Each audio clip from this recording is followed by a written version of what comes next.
وہ اعمال جو جنت میں لے جا رہے ہیں وہ جنت کیسی ہے، پھر ایک مختصر سے آپ کے سامنے جو ایک انداز سے پھر میں رکھ دوں. حالانکہ یہ باتیں ہمیں دیکھ چکے ہیں، یہ باتیں قرآن و حدیث سے میں ایک کے بعد ایک آپ کے سامنے رکھوں گا. یقیناً اتنا وقت نہیں ہے کہ میں تمام چیزوں کے تعلق سے اس کے حوالے اور وہ دوں، لیکن یہ تمام باتیں الحمدللہ قرآن سے اور حدیث سے ثابت ہے جو کام ہم کرتے ہیں. سب سے پہلی چیز تو یاد رکھ لیجئے، جنت ان لوگوں کو اللہ رب العزت دیں گا جو لوگ دنیا کے اندر ایمان کے ساتھ نیک اعمال کریں گے. یاد رکھیے، جنت ان لوگوں کے لیے ہوں گی جو دنیا میں ایمان کے ساتھ نیک اعمال کریں گے. اس لیے کہ خالی ایمان کافی نہیں. یاد رکھیے، بہت سارے لوگ مطمئن ہو جاتے ہیں کہ ایمان کافی ہے، بلکہ ایمان کے ساتھ پھر ہمیں جو ہے عمل صالح کرنا پڑیں گے، اور پھر اللہ کا فضل و رحمت ہوں گی تو انشاءاللہ عزیز انسان جنت میں جائیں گا. یاد رکھیے، تو ہم اعمال پہ بھی وہ نہ رہے کہ بس اعمال کافی ہے، ایمان اس کے مطابق نیک اعمال اور پھر اللہ کا فضل اور رحمت ہم پہ انشاءاللہ ہو جائیں گی تو ہم انشاءاللہ عزیز جنت کے جو ہے مستحق ہو جائیں گے، جہنم سے جو ہے ہم بچ جائیں گے. جنت جو ہے یہ باغ کو کہتے ہیں، یا ایسے باغ کو کہتے ہیں جس میں اتنے سائے دار درخت ہو کہ ان درختوں کی چھاؤں ایک دوسرے سے لگتی ہو اور مکمل طور سے سایہ ہو. ایسے باغات کو عربی میں جنت کہا جاتا ہے. اور یہ باغات ان لوگوں کے لیے جو ایمان کے مطابق نیک اعمال کرے اور ساتھ میں پھر ان کا رب ان پر فضل کرے اور رحم کرے. اور اللہ کے فضل و رحم کے لیے انسان کو نیک اعمال کرنا ضروری ہے، تبھی اللہ رب العزت ایسے انسان پر اپنا فضل کرتا ہے، کرم کرتا ہے، رحم کرتا ہے. اور اللہ رب العزت کے لیے ایک چھوٹا سا عمل بھی کبھی کبھار ہمارے مغفرت کے لیے بہانہ بن جاتا ہے. لہٰذا ہر نیکی کو ہم کرنے کی جو ہے کوشش. اور انسان جو کچھ دنیا میں کرتا ہے، یاد رکھیے، بندہ مومن جو کچھ دنیا میں کرتا ہے وہ سب کا سب اسی وجہ سے کرتا ہے کہ جو ہے آخرت میں اللہ رب العزت اس کا مجھے بدلہ دے اور مجھے جنت عطا کرے. اب آئیے اس جنت کے تعلق سے کچھ باتیں آپ کے سامنے پھر مختصر سے انداز میں دہراتا ہوں. حالانکہ جنت کی نعمتوں کا بیان ایک تفصیلی میرا بیان ہو چکا ہے، لیکن پھر بھی ایک مختصر ہم دیکھیں گے آج جنت کی نعمتیں کیا ہے. ان میں انشاءاللہ عزیز میں صرف حوالے اور آپ کے سامنے جو ہے مختصر جو ہے ایک صرف اس کا جس کو ہم کہیں مفہوم یا کیا کہنا چاہ رہی وہ آیت حدیث رکھنے کی جو ہے کوشش کروں گا. سب سے پہلی چیز سورہ جو ہے رات سورہ نمبر 13 اس کی آیت نمبر 23 اور 24 میں اللہ فرماتا ہے اور کہتا ہے کہ ابدی جنتوں میں جنتی لوگ خود بھی داخل ہوں گے اور ان کے جو ہے آبا و اجداد بھی، رشتہ دار بھی ان کے ساتھ وہاں رہیں گے. ان کی بیویاں اور اولادیں بھی جو ہے جو نیک ہوں گی وہ بھی اگر جنت میں جائیں گی تو ان کے ساتھ رہیں گی. اور جو ہے جنت کے ہر دروازے پر فرشتے اہل جنت کو سلام کریں گے اور سلامتی کی دعا کے ساتھ جو ہے ان کا استقبال کریں گے اور وہ جنت میں جو ہے داخل ہوں گے. اسی طرح سورہ ہجر سورہ نمبر 15 آیت نمبر 48 میں اللہ نے فرمایا اہل جنت کو جنت کی جو ہے میں کسی قسم کی تھکان محسوس نہ ہوں گی اور اس میں سے وہ کبھی نکالے بھی نہیں جائیں گے. اسی طرح سورہ آل عمران سورہ نمبر 3 آیت نمبر 133 میں اللہ نے فرمایا اور کہا جنت کی چوڑائی زمین اور آسمان کی وسعت کے برابر ہے. اسی طرح سورہ جو ہے رات سورہ نمبر 13 آیت نمبر 35 میں اللہ نے کہا جنت کے پھل جو ہے بیش بہار ہے اور وہ دائمی ہوں گے، کبھی ختم نہ ہوں گے اور ہمیشہ جو ہے وہ ملیں گے. اسی طرح سورہ طٰہٰ سورہ نمبر 20 آیت نمبر 118 میں اللہ نے فرمایا اور کہا جنت میں بھوک اور پیاس انسان کو نہیں لگیں گی، حالانکہ وہ کھائیں گے اور پیئیں گے لیکن انہیں بھوک اور پیاس لگیں گی نہیں. یاد رکھیے تو وہاں اللہ نے یہ فرمایا. اسی طرح سورہ کہف سورہ نمبر 18 آیت نمبر 31 میں اللہ نے فرمایا اور کہا اہل جنت سونے کے کنگن اور سبز ریشم کے لباس پہنیں گے اور تکیے اور مسندوں پر جو مزین تخت ہوں گے اس پر جو تختوں پر جو ہے ٹیک لگا کر جو ہے بیٹھیں گے. اہل جنت جو ہے عقل پر اثر نہ کرنے والی، مطلب عقل نہ مارنے والی شراب جو ہے سفید رنگ کی شراب جو ہے اس کا لذت جو ہے اس کا جو ہے فائدہ اٹھائیں گے. اسی طرح جو ہے سورہ طور سورہ نمبر جو ہے 52 اور اس کی آیت نمبر 22 سے لے کر 24 میں اللہ نے فرمایا اور کہا ہم انہیں ہر طرح کی جو ہے لذیذ پھل اور من پسند گوشت دیتے چلے جائیں گے. وہ ایک دوسرے سے جام شراب کو جو ہے چھینا چھینی کریں گے، ایسی شراب جس کے پینے سے نہ تو بےہودگی ہوگی نہ کوئی گناہ جو ہے سرزد ہوگا. اور جو ہے ان کے تعلق سے جو ہے اور خوبصورت جو ہے مسندوں پر وہ جو ہے بیٹھیں گے. اسی طرح جنتیوں کے تعلق سے سورہ سجدہ سورہ نمبر 32 آیت میں 17 میں اللہ نے فرمایا کہا اہل جنت کی آنکھوں کی ٹھنڈک پہنچانے کے لیے جو ہے جو مخفی نعمتیں تیار کی گئی ہے ان کا علم جو ہے کسی نفس کو نہیں ہے، مطلب وہ ایسی نعمتیں ہیں جو اللہ نے چھپا رکھی ہے. اسی طرح اللہ رب العزت جو ہے اپنی کتاب میں فرماتا ہے سورہ مریم سورہ نمبر 19 آیت نمبر 72 کے اندر اور جنتیوں کے لیے جنت میں صبح اور شام رزق تیار کیا جائے گا، مطلب رزق ہمیشہ ہوگا، اس کی فراوانی ہوگی، وہ اس سے فائدہ اٹھائیں گے. اسی طرح سورہ غاشیہ سورہ نمبر 88 آیت نمبر 13 اور 13 سے 16 میں اللہ نے فرمایا کہا جنت میں جو بلند اور بالا تخت ہوں گے جہاں جو ہے پینے کی مشروبات ہوں گے اور جو ہے وہ جنتی لوگ وہاں بیٹھ کر جو انہیں پئیں گے. اسی طرح طرح جنت کی نعمتیں بہرحال لا تعداد جو ہے قرآن نے بیان کی، اور حدیث کے اندر بھی کچھ باتیں جو آتی وہ یہ کہ جنت کے 8 دروازے ہیں اور مختلف دروازوں سے مختلف اعمال کرنے والے لوگ جو ہے داخل ہوں گے، جیسا باب الصلاح ہے، باب الجہاد ہے، باب الصدقہ ہے، باب الریان ہے، اس سے لوگ داخل ہوں گے۔ اسی طرح مسلم کی روایت میں آپ صلی اللہ علیہ وسلم نے فرما کہا جنت کے ہر دروازے کی چوڑائی جو ہے وہ 1200 سے 1300 میل ہے۔ میں نے اس کی تفصیلات بہرحال اس میں رکھی تھی کہ جو ہے مکہ شہر سے بصرہ یا مکہ شہر سے ہجر نامی ایک مقام جو ہے جو بحرین میں، وہاں تک جو ہے جنت کی جو ہے یہ جو ہے چوڑائی ہے۔ تو بہرحال ہم جو ہے جنت کی جو ہے نعمتوں کے تعلق سے احادیث کے اندر جو نبی اکرم صلی اللہ علیہ وسلم نے باتیں بتائی بہرحال وہ دیکھ رہے تھے۔ اسی طرح جو ہے جامع ترمذی کی روایت ہے، آپ صلی اللہ علیہ وسلم فرمایا جنت میں جو ہے جنت کے 100 درجے ہیں اور ہر درجے کے درمیان جو ہے 100 سال کی جو ہے مسافت ہوں گی۔ اسی طرح جو ہے جنت کے محل، بخاری کی روایت میں جنت کے محلات کا آپ نے تذکرہ کیا کہ کس طرح کی اینٹ ہوں گی، کس طرح کے گارے ہوں گے، کس طرح کی جو ہے اس کی گھاس ہوں گی، یہ تمام تر تفصیلات اور بہت ساری باتیں بہرحال الحمدللہ ہم نے جنت کے تعلق سے دیکھی تھی۔ اور ایسی ایسی نعمتیں جنت کی، ایسی عیش ہے یا ایسی نعمتیں جن کے بارے میں نہ کسی جو ہے کان نے کبھی سنا، نہ کسی آنکھ نے کبھی دیکھا، اور کسی ذہن میں ان نعمتوں کا کبھی تصور بھی گزر نہیں سکتا یاد کہ بس جنت ایسی ہے۔ میں سمجھتا ہوں اتنا کافی ہمارے لیے سمجھنے کے لیے۔ اب وہ اعمال جن کے کرنے سے یہ ابدی مطلب ہمیشہ ہمیشگی کی جو جنت ملنے والی ہے، وہ کیا اعمال ہے جن کو اگر ہم اپنی زندگی میں لا لیں اور ان کے مطابق اپنی زندگی گزارنے کی کوشش کریں تو انشاءاللہ عزیز اس کے بدلے میں اللہ رب العزت ہم کو ہمیشہ ہمیشگی کی جو جنت عطا فرمائیں گا۔ میں ان چند اعمال کو آج آپ کے سامنے جو ہے رکھنے کی کوشش کروں گا۔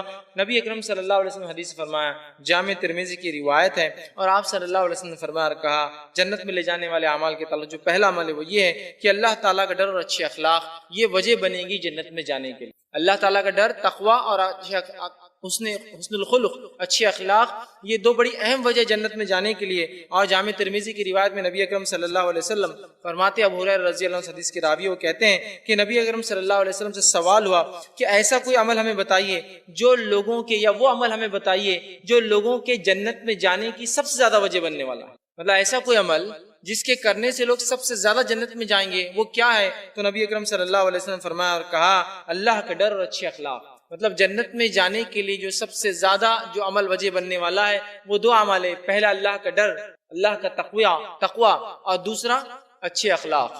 اچھے اخلاق کا بہرحال کیا معاملہ ہے میں سمجھتا ہوں ہم سب جانتے ہیں اس کی اہمیت کیا ہے، لیکن برے اخلاق کتنے عام ہیں میں سمجھتا ہوں یہ بھی بتانے کی ضرورت نہیں ہے کہ آج ہمارے اپنے برے اخلاق سے ہم خود پریشان ہیں۔ بد اخلاقیاں چاہے وہ ذاتی طور پر ہو، ایک سماجی طور پر ہو، آج خود ہم اپنے ذاتی اور سماجی بد اخلاقیوں سے جو ہے ایٹیکیٹس اور مینر جس کو بولتے ہیں مورلز ہم کھو چکے ہیں، اور یہ جنت میں جانے کی ایک بڑی اہم وجہ ہے۔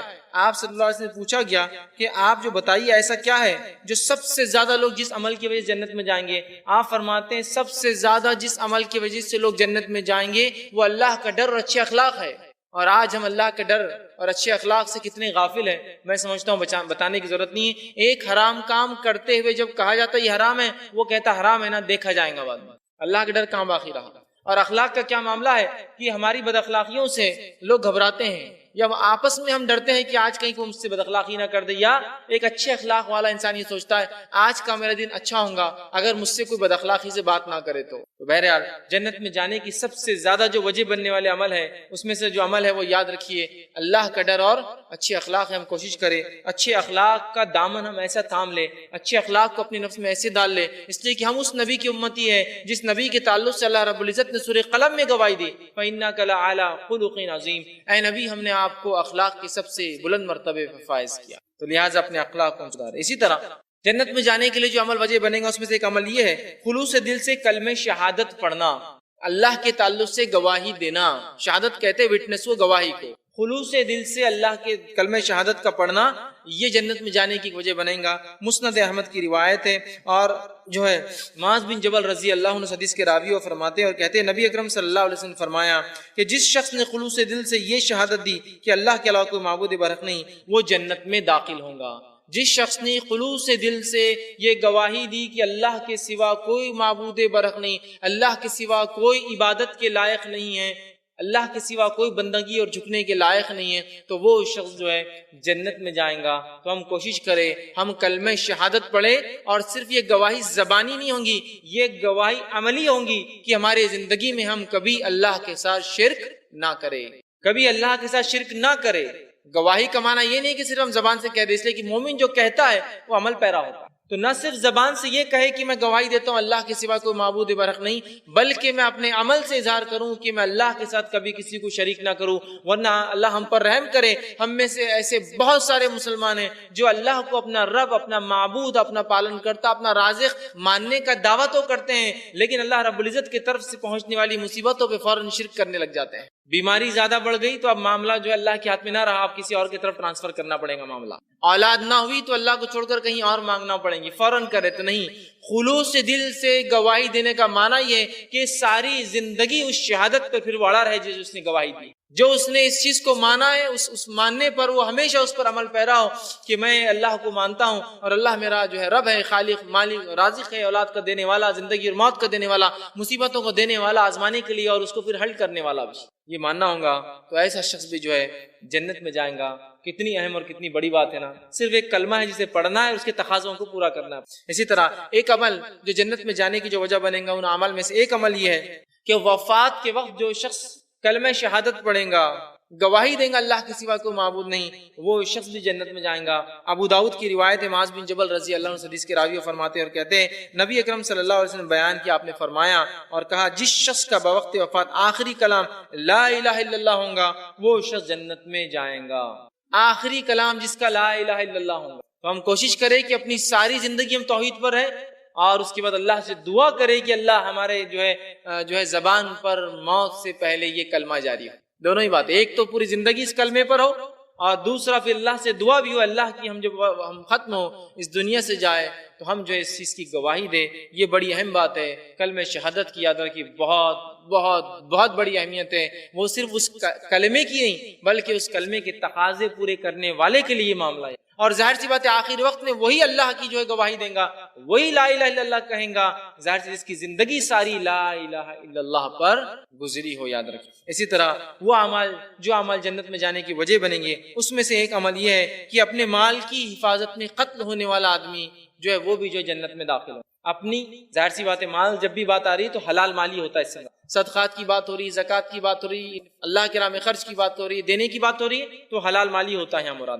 تو یہاں آپ فرماتے ہیں اپنے مال کی حفاظت میں مرنے والا انسان وہ بھی جو جنت میں جائیں گا۔ سنن نسائی کی روایت ہے، آپ صلی اللہ علیہ وسلم فرمایا، عبداللہ بن عمرو بن عاص رضی اللہ عنہ اس کے راوی وہ کہتے ہیں کہ رسول اکرم صلی اللہ علیہ وسلم فرمایا جو شخص اپنے مال کی حفاظت اور دفاع کرتے ہوئے ناحق قتل کر دیا گیا وہ جنت میں داخل ہو۔ مطلب اپنے مال کی وہ دفاع کر رہا ہے، لوگ اس سے چیننا چاہتے، اس سے لوٹنا چاہتے، اس سے غبن کرنا چاہتے، اس سے ہڑپنا چاہتے، اور وہ اس کا دفاع کرتا ہے، اس کے لیے لڑتا ہے، اور اس میں اگر وہ قتل کر دیا جاتا ہے ناحق، جبکہ اس کا کوئی ارادہ کسی کو قتل کرنے کا نہیں، وہ مار دیا جا رہا ہے اس میں، تو ظاہر سی بات ہے ایسا شخص بھی جنت میں جائیں گا جو اپنے مال کی حفاظت یا اس کے دفاع میں جو ہے شہید کر دیا جائے۔ اسی طرح جو ہے یتیم کی کفالت، وہ اعمال جو جنت میں لے جائیں گے اس میں سے ایک عمل یہ ہے یتیم کی کفالت کرنے والا۔ صحیح بخاری کی روایت ہے، آپ صلی اللہ علیہ وسلم نے فرمایا اور کہا، سہل بن سعد رضی اللہ عنہ حدیث کے راوی فرماتے اور کہتے ہیں آپ صلی اللہ علیہ وسلم فرمائے یتیم کی جو کفالت کرے گا، یتیم پر خرچ کرے گا، اس کے لیے سفارش کرے گا، اس کی مدد کرے گا، یاد رکھیے بہت سی بار یتیم مالدار بھی ہوتا ہے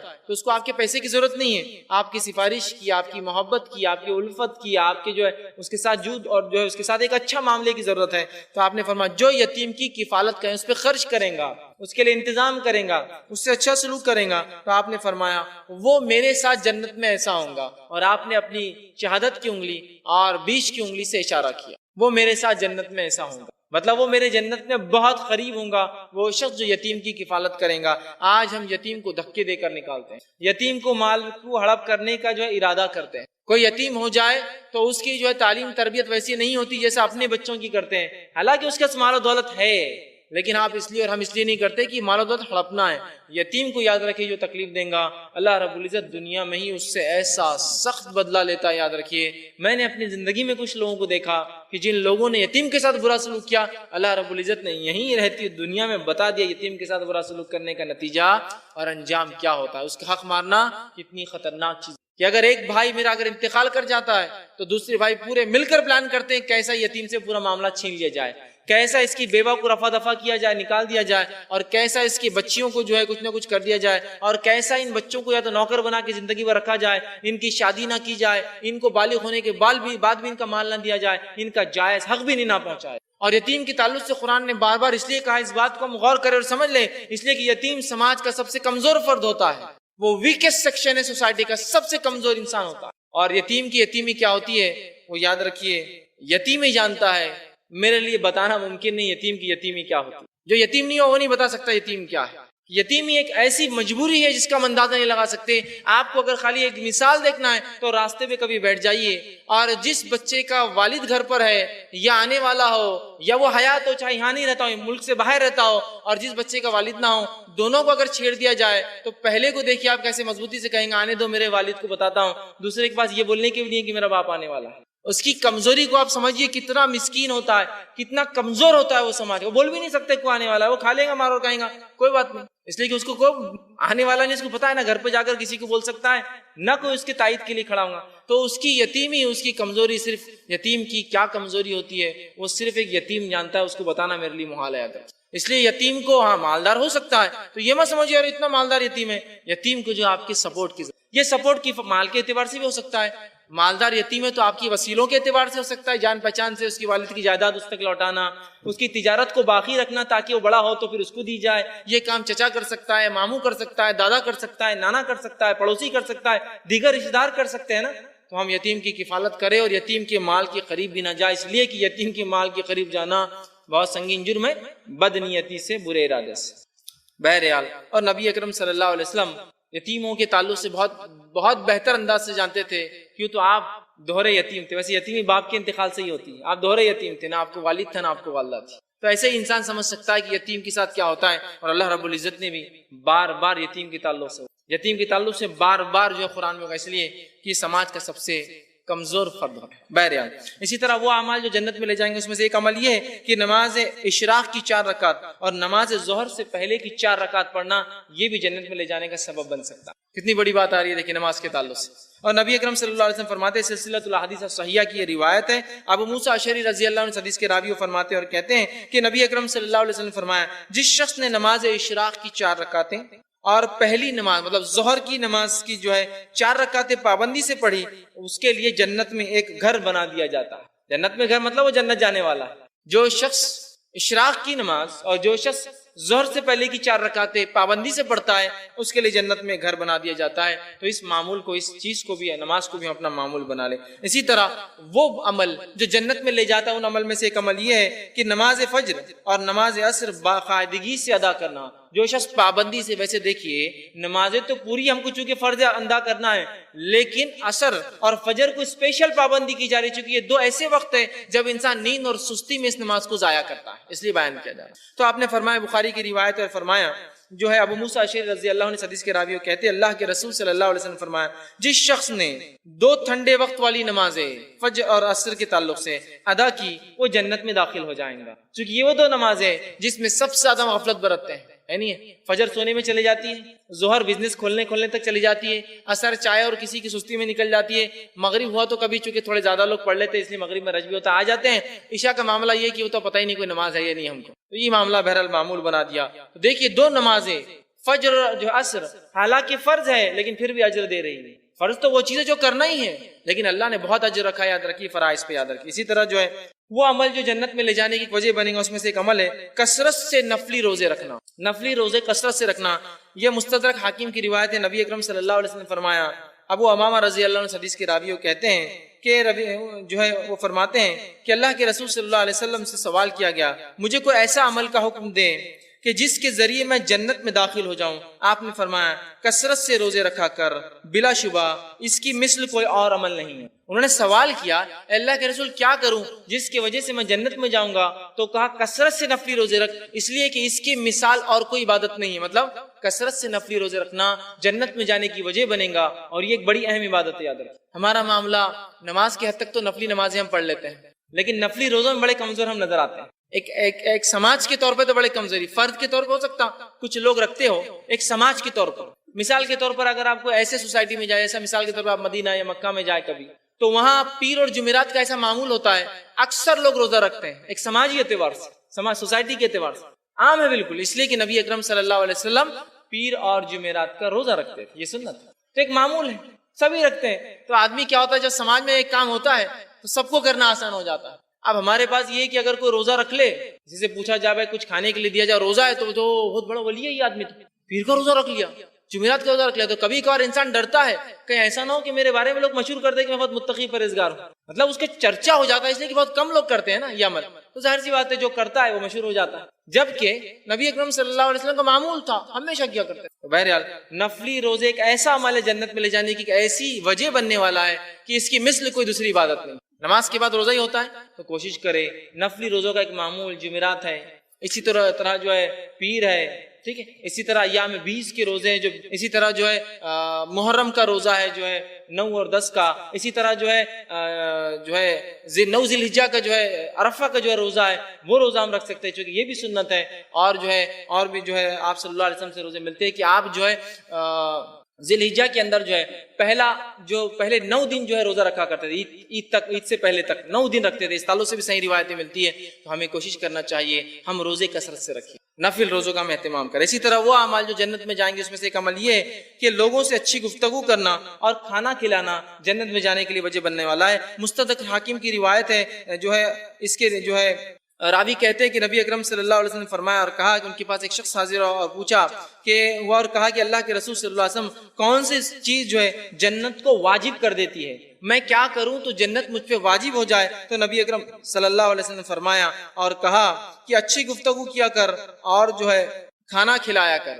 اچھی گفتگو کرنا اور کھانا کھلانا یہ جنت میں جانے کی وجہ بننے والا ہے. اچھی گفتگو جس کی بڑی کمی نظر آتی ہے، اور کھانا کھلانا جس کی ضرورت ہی محسوس نہیں ہوتی. دونوں باتیں ہمارے پاس ایسی ہیں. کھانا کھلانا اور اچھی گفتگو یہ ایسی چیزیں ہیں جو نظر نہیں آتی.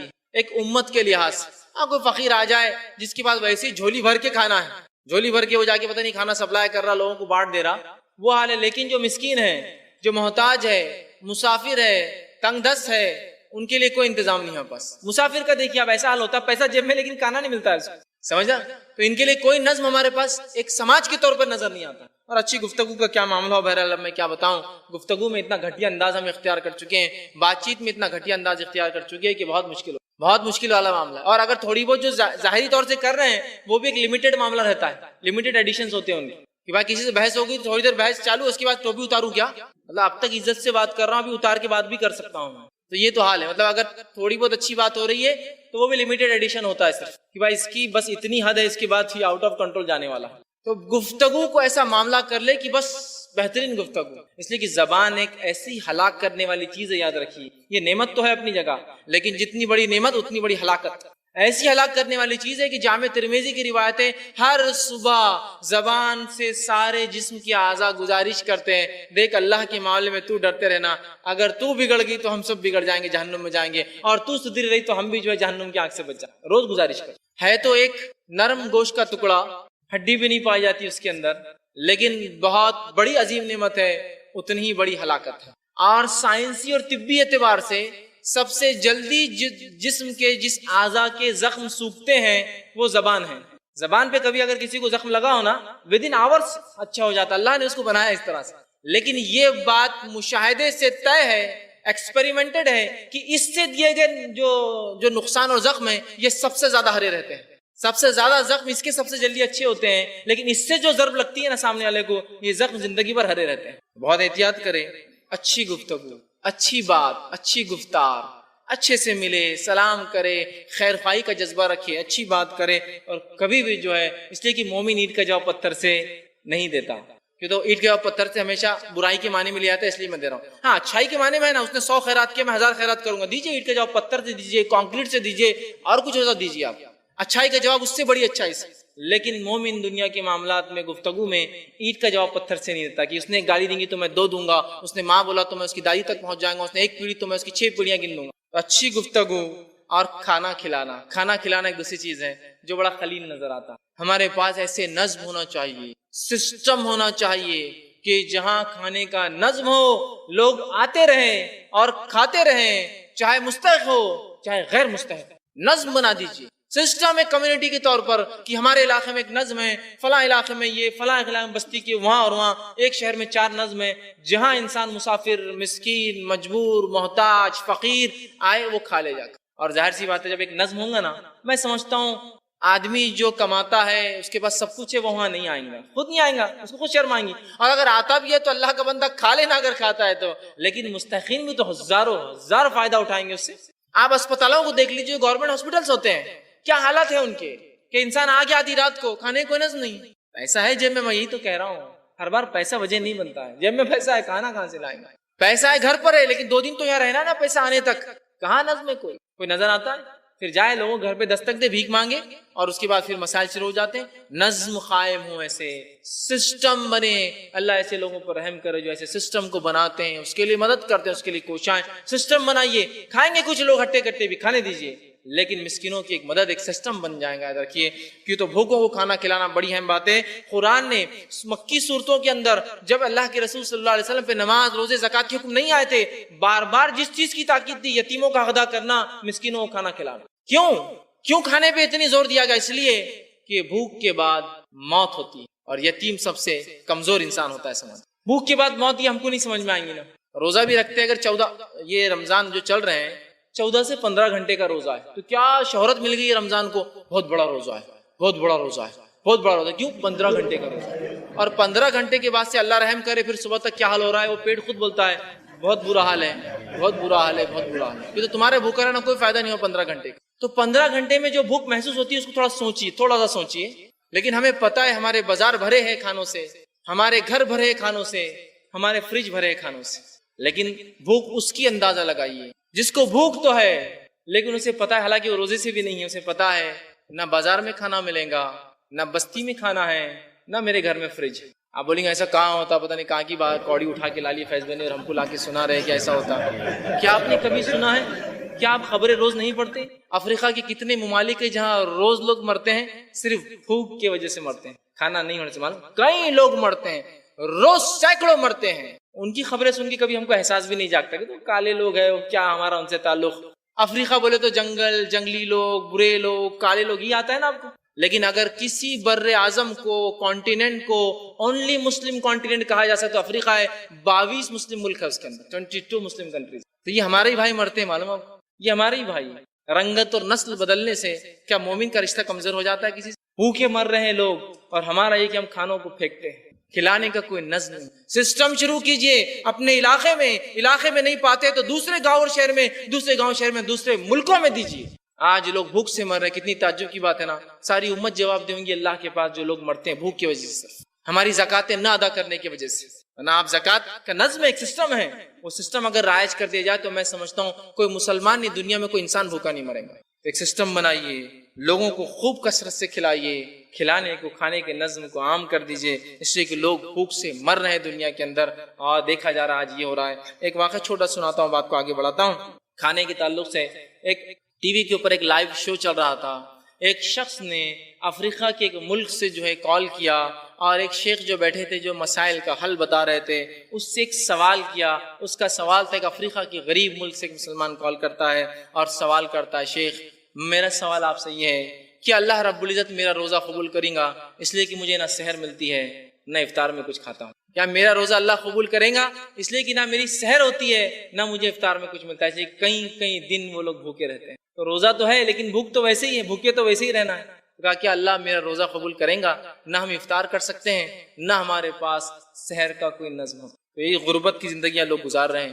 کھانے کا نظم بنائیے، جنت میں جانے کا اپنا ذریعہ بنائیے۔ اسی طرح جو ہے وہ عمل جو جنت میں لے جائیں گے، اس میں سے ایک عمل یہ ہے کہ مسلمان بھائی کی عزت کا دفاع کرنا۔ جامع ترمذی کی روایت ہے، ابو دردہ رضی اللہ عنہ حدیث کے راوی، وہ کہتے اور فرماتے ہیں نبی اکرم صلی اللہ علیہ وسلم نے بیان کیا اور فرمایا، جس شخص نے اپنے بھائی کی غیر موجودگی میں اس کی عزت کا دفاع کیا، کوئی اس کی عزت اتار رہا تھا، اس کی غیبت کر رہا، اس کو چغلی کر رہا، اس کو جھوٹا ٹھہرا، اس سے بہتان لگا رہا، اس کو غلط بول رہا جو کہ وہ ہے نہیں، جو اس کی عزت کا دفاع کرے گا اس کی غیر موجودگی میں، اس کی عزت کا دفاع اللہ تعالیٰ قیامت کے روز کرے گا اور اس کو جہنم کی آگ اس سے دور کر دیں گا۔ اپنے مومن بھائی کی عزت کا دفاع کرنے والا شخص جہنم سے بچ جائیں گا، اللہ اس کا دفاع کریں گا اور جنت میں۔ ظاہر سے اللہ جب جہنم سے دفاع کریں گا تو آدمی جنت میں ہی جائیں گا۔ لیکن آج اپنے مومن بھائی کی عزت اتارنے کے لیے ہم جو موقع ڈھونڈ رہے ہیں نا، ایک مجلس میں خاتون آ گئی، ایک مجلس میں ایک مرد آ گیا اور اللہ نے اسے کچھ نعمتیں دے رکھی ہے، دوسرے کا کام تک ہے جو ہے بارک اللہ فی، اللہ برکت دے، بھائی اللہ نے اس کو عزت دی ہے، مقام دیا ہے، اولاد دی ہے، پیسہ دیا ہے، سب کچھ دیا ہے، وہ چھوڑ کر ہم کیا کرتے ہیں؟ لوگوں کے کان لگا کے سنتے کون اس کی برائی کرتا، ارے جیسی برائی، ارے ماشاءاللہ چلو ایک بات اچھی معلوم ہو گیا نا، میں تو اس کو سبھی اچھا سمجھ رہا تھا۔ تو عزت اتارنے کے لیے ہم انتظار میں ہیں، عزت اتارنے کے لیے لوگوں سے پوچھتے ہیں یہ آدمی بڑا اچھی باتیں کرتا ہے یار، کچھ تو قصے نکالو اس کی، کیا کیا ہے؟ پھر وہ پیٹی کھولتا اپنی قصوں کی، یہ ہے ان کا ایسا تھا، انہوں نے فراڈ کیے تھے، انہیں دھوکہ دیے تھے، انہوں نے فلاں کیے تھے، چلو بہت اچھی بات ہے آپ نے بتائے، یہ میں رکھوں گا۔ ہماری حالت ایسی ہو گئی ہے۔ سلف کا ایک واقعہ سناتا ہوں، مطلب پچھلے لوگوں میں سے ایک واقعہ سناتا ہوں۔ ایک صالح نیک انسان تھے، ان کے پاس ایک شخص آیا، اور آج وہ مثال ہم پہ سوٹ ہوتی ہے۔ ایک انسان آیا، آ کر جو ہے ان کے گھر رہا، وہ مالدار تھے، اللہ نے خوب بکریاں دی تھی، تو کہا میری بھیڑوں بکریوں میں سے کوئی ایک بھیڑ بکری تحفہ لے جاؤ، آئے ہو تو میرے گھر۔ تو بھیڑوں کو پالنے کے لیے آپ کو اگر پتا ہوگا تو ان کو پالنے کے لیے، ان کو سنبھالنے کے لیے، جمع کرنے کے لیے کتے ہوتے ہیں، کتے ہوتے ہیں ان کو جمع کرنے کے لیے۔ جو لوگ بھیڑ پالتے ہیں ہزاروں کی تعداد میں، ان کو پتا ہے کتے ہوتے ہیں، اسپیشل گارڈ کتے ہوتے ہیں جو بھیڑیوں سے بچاتے ہیں اور بھیڑ کو جمع کرتے ہیں، کیونکہ انسان جمع نہیں کر سکتا۔ تو وہ کہنے لگا نہیں، مجھے وہ کتا چاہیے۔ انہوں نے کہا میں تمہیں ایک بھیڑ دینا چاہتا ہوں، بھیڑ بچے دیں گی، اس کا بیچنا حلال، خریدنا حلال، دودھ دیں گی، اون دیں گی، نہ چاہو تو کاٹ کر کھا لو، فروخت کرو۔ نے کہا مجھے کتا پسند ہے۔ 1000 بھیڑ میں سے اس کو کیا پسند آیا؟ ایک کتا۔ ویسی آج ہماری مثال ہے، ایک انسان میں 1000 اچھائیاں ہیں، سب چھوڑ کے اس کی ایک برائی، وہ کتا پسند آتا ہوں۔ 1000 اچھائی ہے، نمازی ہے، روزدار ہے، زکات دیتا ہے، سب کچھ کرتا ہے، ایک برائی ہے نا، 1000 اچھائی بازو، ہاں نہیں وہ ایسا ہے نا، نہیں وہ ایسا ہے نا، تو گویا وہ 1000 بھیڑ میں سے ایک کتا ہی پسند آیا، 1000 اچھائیوں میں سے ایک برائی پسند آئی آپ کو، صرف اس مومن کی، باقی کچھ نظر نہیں آیا آپ کو۔ دفاع کرے عزت کا۔ کوئی اگر کہتا ہے فلاں آدمی ایسا، تو کہے نہیں، دلیل نہیں ہے تو بات مت کرنا سامنے، دفاع کیجئے اس کی عزت کا کبھی بھی۔ اگر ہم یہ شروع کر دیں گے نا، انشاءاللہ کسی کی ہمت نہیں ہوگی کہ کسی کی بھی عزت کہیں بھی اتار دیں، کیونکہ لوگ سوال کرنے والے کیوں، اور ہمارا معاملہ ہی نہیں، بولو کچھ تو نکالو یار، اس کے بارے میں کچھ تو خیر کرو میرے سامنے کہ کیا کیا اس نے، اور پھر وہ کہتا ہے اور بس شروع ہو جاتے ہیں۔ دفاع کیجئے اس کی۔ اسی طرح وہ اعمال جو جنت مل جائیں گے، اس میں سے ایک عمل ہے زبان اور شرمگاہ کی حفاظت۔ صحیح بخاری کی روایت ہے، سہل بن سعد رضی اللہ عنہ فرماتے ہیں نبی اکرم صلی اللہ علیہ وسلم فرمایا، جو شخص اپنی 2 چیزوں کی ضمانت دے دے، میں اس کے جنتی ہونے کی ضمانت دے دوں گا، گارنٹر بن جاؤں گا۔ گارنٹر سمجھتے ہیں نا؟ ادھار لیتے وقت جو آدمی گارنٹر بنتا ہے، اس کا معنی یہ ہوتا ہے یہ پیسے نہ دے تو میں دوں گا، تو کہا میں اس کا ضمانت دینے والا گارنٹر بن جاؤں گا۔ پوچھا گا کیا؟ تو کہا وہ جو 2 ٹانگوں کے بیچ میں ہے اور وہ جو دو جبڑوں کے بیچ میں، اس چیز کی گواہی۔ جبڑوں کے بیچ میں کیا ہوتا ہے؟ زبان، اور ٹانگوں کے بیچ میں کیا ہوتا ہے؟ شرمگاہ۔ جو گواہی دے دے اللہ اس کا غلط استعمال اور شرمگاہ غلط استعمال نہیں کیا، تو میں آپ سے فرما رہے اس کا گارنٹر بن جاؤں گا جنتی ہونے کا، ضمانت لے لوں گا، گارنٹر بن۔ آج شرمگاہ سے ہونے والے گناہ اور زبان سے ہونے والے گناہ کتنے عام ہو چکے، زبان کے بارے میں تفصیلات رکھ چکے، شرمگاہ سے ہونے والے گناہ کتنے عام ہو چکے۔ شرمگاہ سے ہونے والے گناہ کو آج میں بڑے افسوس کے ساتھ کہہ رہا ہوں، اگر آپ کو علم نہیں ہے تو ایک الگ بات ہے، لیکن کسی چیز کا لا علمی کا معنی یہ نہیں وہ چیز ہو نہیں رہی ہے۔ شرمگاہ سے ہونے والے گناہوں کو صرف گناہ ہی نہیں سمجھا جا رہا، بلکہ ان کو فیشن کے طور پہ کیا جا رہا ہے۔ یہ گناہوں کو گناہ ہی نہیں سمجھا جا رہا، بلکہ اس گناہ کو فیشن کے طور پہ کیا جا رہا ہے۔ کیا بتاؤں میں آپ، فیشن کے طور پر، ارے تم یہ نہیں کرتے، ارے تو انجوائمنٹ ہے۔ زنا کو انجوائمنٹ سمجھا جا رہا ہے، زنا کو معمول سمجھا جا رہا ہے، زنا کو ہائی سوسائٹی میں جینے کا طریقہ سمجھا جا رہا ہے۔ نہیں ایسا آپ کیا بات کر رہے ہیں، تو الزام لگا رہے۔ اگر کوئی چیز سامنے نہ ہو تو اس کا مطلب یہ نہیں کہ وہ ہو نہیں رہی، آج اس کو معمولی سمجھا جا رہا ہے۔ زنا اس حد تک، واقعات اس حد تک کہ بتانے کو بھی کبھی شرم آتی ہے۔ اس لیے آپ نے فرمایا تھا جو گواہی دے دے کہ اللہ اس کا غلط استعمال سوائے اس کے جائز اور حلال استعمال، تو بس وہ گارنٹر بن گئے اس کے اللہ کے رسول صلی اللہ علیہ وسلم کہ میں ضمانت لیتا ہوں تیری جنت۔ اسی طرح وہ عمل جو جنت میں لے جائیں گے، اس میں سے ایک عمل یہ ہے کہ اللہ کے 99 نام کو حفظ کرنا، یاد کرنا اور اس کے مطابق زندگی گزارنا اور نام، ورنہ یاد تو بہت سے لوگ کر لیتے ہیں کہ اتنا آسان ہے جنت حاصل کرنا، خالی نام یاد کر لو اور چلے جاؤ، نہیں، معنی سمجھیے اس کا۔ صحیح بخاری کی روایت ہے، ابو ہریرہ جو ہے رضی اللہ عنہ حدیث کے راوی فرماتے ہیں آپ صلی اللہ علیہ وسلم فرمایا جو ہے بلا شبہ اللہ تعالیٰ کے 99 نام 100 کو ایک کم جو ہے نام ہے، جس نے ان کا شمار مطلب ان کو حفظ کر لیا وہ جنت میں داخل ہو۔ 99 نیمز یاد ہو اور اس کے مطابق عمل بھی۔ یا رزاق اگر اس کا نام ہے تو اپنے رزق کی کمی کے لیے میں دعائی اور آواز اسی کو دیتا ہوں، سمجھ رہے ہیں بات، اسی کو دیتا ہوں۔ یا واسع اس کا نام ہے تو اگر میں یا واسع کہتا ہوں تو اسی سے وسعت مانگتا ہوں دنیا، سمجھ رہے آپ۔ اگر میں یا قوی اس کو کہتا ہوں، نام یاد کرتا ہوں، تو میں ہر چیز کے معاملے میں جو میں کمزور پڑ جاتا ہوں اسی سے میں طلب کرتا ہوں اللہ تو ہی مجھے قوت اور طاقت۔ جب مجھے توبہ اور اپنے گناہوں کو معاف کرنا ہے تو یا غفور بول کر یا غفار بول کر اسی کو میں آواز دوں، یہ سب معنی ہے اس کا۔ اگر میں اس کو الحی کہتا ہوں کہ زندگی دینے والا، اور الممید کہتا ہوں موت کو دینے والا، تو میرا 100% عقیدہ ہے کہ میرا رب ہی زندگی دیتا ہے، چاہے وہ اولاد کی شکل میں ہو یا میری جان کی شکل میں ہو، اور وہی موت دیتا ہے، یہ میرا عقیدہ۔ تو پھر جو 99 نام یاد کر لے اس عقیدے کے ساتھ کہ اس پہ عمل کرتا ہو وہ تو جنت میں جائے۔ اسی طرح وہ عمل جو جنت میں لے جائیں گے اس میں سے ایک عمل یہ ہے سورہ اخلاص سے محبت کرنا۔ سورہ اخلاص قل هو اللہ احد سے محبت کرنا، اس لیے کہ دیکھیں توحید ہے اس میں، شہادت جو پڑھ لے گواہی دے جنت میں جا رہا ہے، موت کے وقت شہادت دے جنت میں جا رہا ہے، سورہ اخلاص وہ کرے جنت میں۔ آپ صلی اللہ علیہ وسلم نے فرمایا، یہ جو ہے جامع ترمذی کی روایت ابو ہریرہ رضی اللہ عنہ سے راوی وہ کہتے ہیں کہ جو ہے نبی اکرم صلی اللہ علیہ وسلم سے بیان کیا گیا اور پوچھا گیا، ایک شخص نے بات کی اور کہا کہ جو ہمارے پاس ایک ایسا آدمی ہے جس کے پاس میں جاتا آتا ہوں اور وہ سورہ اخلاص کی تلاوت کر رہا تھا، یا اس کے پاس جاتا ہوں اور وہ سورہ اخلاص کی تلاوت کرتا ہے، اسے بڑی پسند ہے سورہ اخلاص۔ تو آپ نے ایک جگہ سے گزرے یا ان سے پوچھا گیا تو آپ نے سورہ اخلاص کی ایک شخص تلاوت کر رہا تھا یا کرتا ہے، تو آپ نے فرمایا واجب ہو گئی، واجب ہو گئی۔ تو اس کے بعد جو ہے اس راوی نے عرض کیا، اللہ کے رسول، ابو ہریرہ نے عرض کیا واجب ہو گئی اس پر؟ تو کہا اس پر جنت واجب ہو گئی سورہ اخلاص کی وجہ سے۔ سورہ اخلاص کو جو پڑھے اور اس کے مطابق اس کی زندگی ہو، قل هو اللہ احد، کہو کہ تم اللہ ایک ہے، ایکتا ہے، اس کے ساتھ کوئی نہیں، اللہ الصمد، اللہ بے نیاز ہے، اللہ نرپیکش ہے، اللہ کو کسی چیز کی ضرورت نہیں، کائنات کو اس نے بنایا لیکن اس کو غرض نہیں کسی، لم یلد ولم یولد، اس نے کسی کو پیدا نہیں کیا، اس کا کوئی بیٹا یا بیٹی نہیں ہے اور اس کے کوئی ماں باپ نہیں ہے، نہ ہی اس ولم یکن لہ کفوا احد، اور اس کے ایسا دوسرا کوئی نہیں ہے۔ Oneness and uniqueness of God, Allah کا ایک ہونا اور دوسرا اس جیسا نہیں ہونا، اس پر اگر اس نے سورہ اخلاص پڑھی اور اس کے مطابق زندگی تھی تو وہ شخص تو پھر چلا جنت۔ کتنی اہمیت ہے سورہ اخلاص کی، سمجھ لیجیے۔ اسی طرح جنت میں لے جانے والے اعمال میں ایک عمل یہ ہے کہ مسجد کی طرف جانا، مطلب نمازی ہونا، مسجد کی طرف جانا۔ بخاری کی روایت ہے، ابو ہریرہ رضی اللہ عنہ حدیث کی راوی فرماتے ہیں، نبی اکرم صلی اللہ علیہ وسلم نے فرمایا اور کہا، جو شخص صبح اور شام کو مسجد کی طرف گیا، اللہ تعالیٰ اس کے لیے جنت میں مہمان نوازی کا سامان ہر مرتبہ تیار کر دیتے ہیں جب بھی وہ صبح اور شام کے وقت جاتا ہے۔ مطلب ایک انسان جب مسجد کی طرف جاتا ہے تو اللہ جنت میں مہمان نوازی کا سامان ہر نماز کے وقت تیار کر دیتے ہیں۔ اب جب بھی وہ مرے گا وہ سیدھا اپنی مہمان نوازی پا لیں گا، اللہ اس کے لیے مہمان نوازی۔ مہمان نوازی کس کو کہتے ہیں آپ کو بتائیں نا، کوئی آپ کے گھر دعوت پہ آ رہا ہے تو آپ کیا تیاری کرتے ہیں؟ اب اندازہ ہی لگائیے اللہ رب العزت جس کا میزبان ہو تو اس کے مہمان کو کیا ملنے، تیار ہے اس کے لیے مہمان نوازی ہر وقت، صبح اور شام جب بھی آ جائے اللہ کے پاس لے لے اپنے۔ اسی طرح وہ اعمال جو جنت میں لے جائیں گے ان میں سے ایک عمل یہ ہے دینی علم کا حاصل، جو ہم پر بڑا بار جاتا ہے، بہت افسوسات کہہ رہا ہوں، بہت افسوسات کہہ رہا ہوں، بہت بار جاتا ہے، بڑا مشکل۔ باقی تمام علوم میں تو ہو تعریف کے پل باندھے جا رہے ہیں، اس کی شہرت کا تو کوئی اندازہ نہیں۔ بچہ فلاں ہو گیا، گریجویٹ، پوسٹ گریجویٹ اور doctorate, post doctorate, double doctorate, trouble doctorate اور فلاں اور فلاں۔ دینی علم کا معاملہ کیا ہے کہ حدیث بھی بیان کر رہا تو موضوع بیان کر، قرآن میں ہے بول کے پتہ نہیں کیا کیا حقوق بیان کر دے رہا، سمجھ رہے آپ؟ مطلب بنیادی علم معلوم نہیں۔ ایک صاحب بولنے لگے کہ قرآن میں اللہ تعالیٰ نے کہا کہ ماموں کا حق ادا کرو اور آپ لوگ ماموں کا حق ادا نہیں کرو۔ میں تھوڑا پریشان بھی ہوگا، کافی پڑھے لکھے تھے، کیا بولوں؟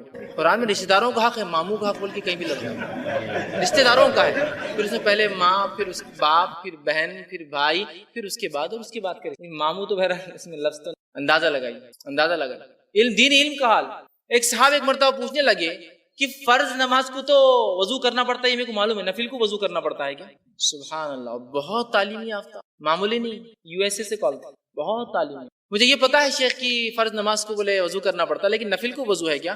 میں نے کہا نفل کو بھی وضو ہے، اس لیے کہ اب دل تو رو رہا ہے لیکن کیا بولیں، جواب ہی دینا۔ کیا میرے بھائی نے جو دنیاوی تعلیم حاصل کر کے وہاں پہنچ گیا دنیا کے اس علاقے میں جو سب سے زیادہ پڑھا لکھا مانا جاتا ہے، لیکن میرا بھائی دین کے معاملے میں آج بھی جو عام زبان میں کہوں پیدل کا پیدل ہی چل، بہت افسوس کی بات ہے، بہت افسوس کی بات ہے۔ دین علم حاصل کرنا جنت میں جانے کا راستہ۔ نبی اکرم صلی اللہ علیہ وسلم فرماتے ہیں، صحیح مسلم کی روایت ہے، ابو ہریرہ رضی اللہ عنہ حدیث کے راوی فرماتے ہیں کہ اللہ کے رسول نے فرمایا، جو شخص حصول علم کے راستے پہ چلتا ہے، دین علم حاصل کرنے کے لیے نکلتا ہے، کوشش کرتا ہے، تو آپ فرماتے چلتا ہے اللہ تعالیٰ اس کے لیے جنت کا راستہ آسان کر، اللہ تعالیٰ اس کے لیے جنت کا راستہ آسان کرتے۔ آج دین علم کا کیا معاملہ ہے بتانے کی، اتنی کمزوری کہ جسی کو انتہا نہیں۔ بس ایک واقعہ سناتا ہوں کہ کیا حال ہے۔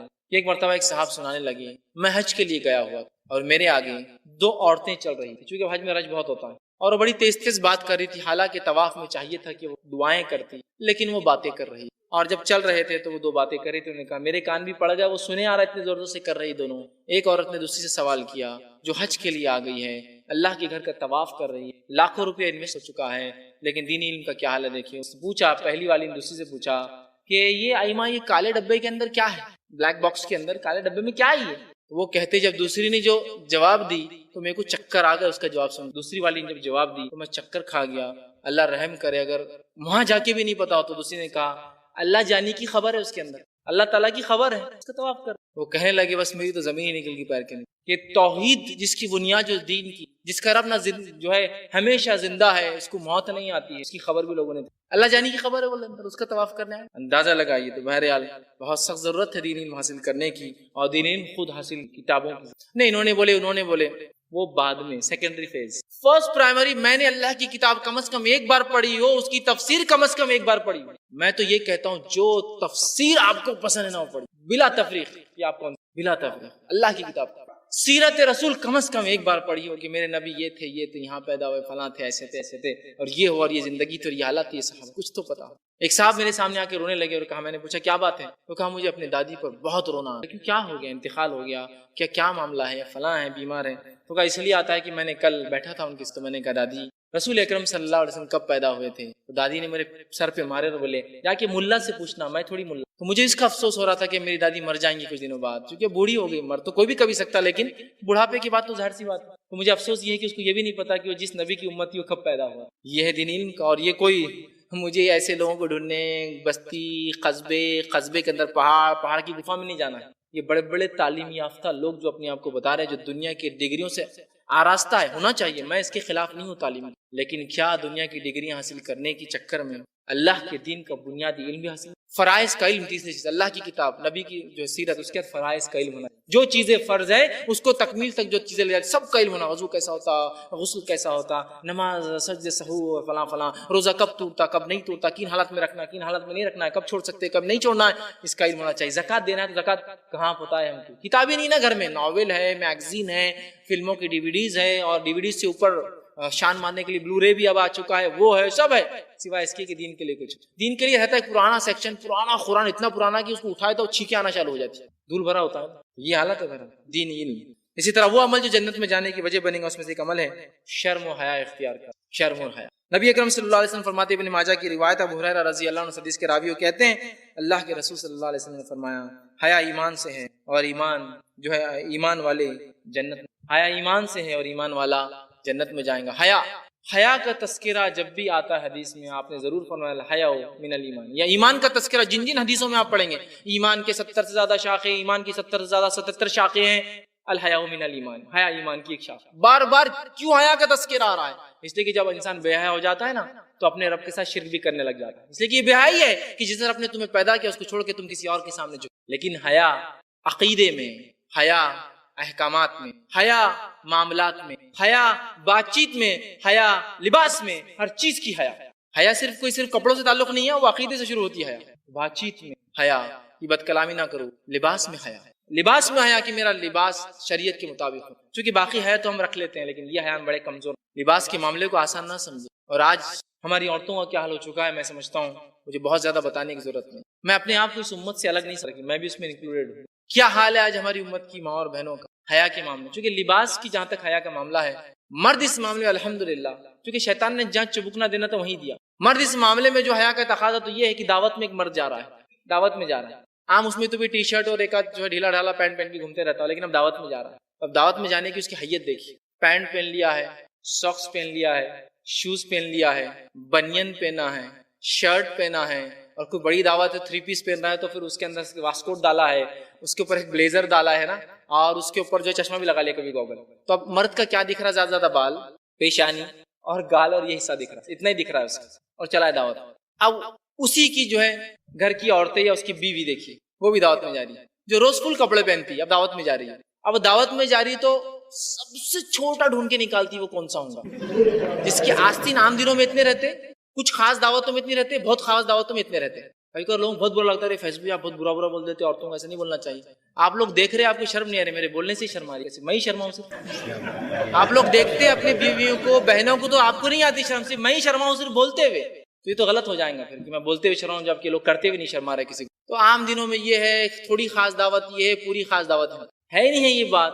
عام دنوں میں تو گلے پورے لگے ہیں، دعوتوں میں گلے کیسے رہتے مجھے بتانے کی ضرورت نہیں، اس لیے کہ یہ تو اتنی بڑی بے حیائی کسی کو انتہا ہے کہ کبھی کبھار اگر کوئی دیندار قسم کی عورت آ جائے تو ارے یہ تو بغیر شاید اوپر کا پہنے کی آگے عورت، بولتے نہیں صبر کرو، صبر پہنی بھی ہو اس، ارے ہاں ہے، نہیں تو پیٹ کے حساب سے تو لگ رہا تھا سامنے کچھ بھی نہیں ہوگا، لیکن پوری پیٹ کھلی ہے نہیں ہے یہ معاملہ، ہے ہی نہیں یہ معاملہ، آپ دیکھیے یہی معاملہ ہے، یاد رکھیے۔ کچھ لوگ بہت برا لگتا ہے لیکن برا لگنے سے کچھ نہیں ہوتا، عملاً ہم کو چینج کرنا ہے، اپنے آپ عملاً ہم کو چینج کرنا ہے۔ لباس کی حیا بہت ضروری یاد ہے. اور میں اسی لیے ایسے مردوں میں کیا کہتا ہوں، نبی اکرم صلی اللہ علیہ وسلم کا ایسا شخص دیوس ہے.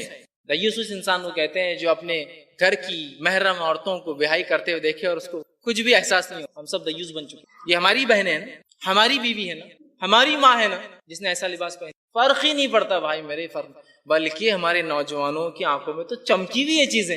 اور یہ نکو وہ لڑکی سے شادی مت کرو، بہت ہی ملائن دکھتی ہو، پورے برقعے میں رہتی ہے، اس سے شادی کر کے کام پسند ہے آپ نے.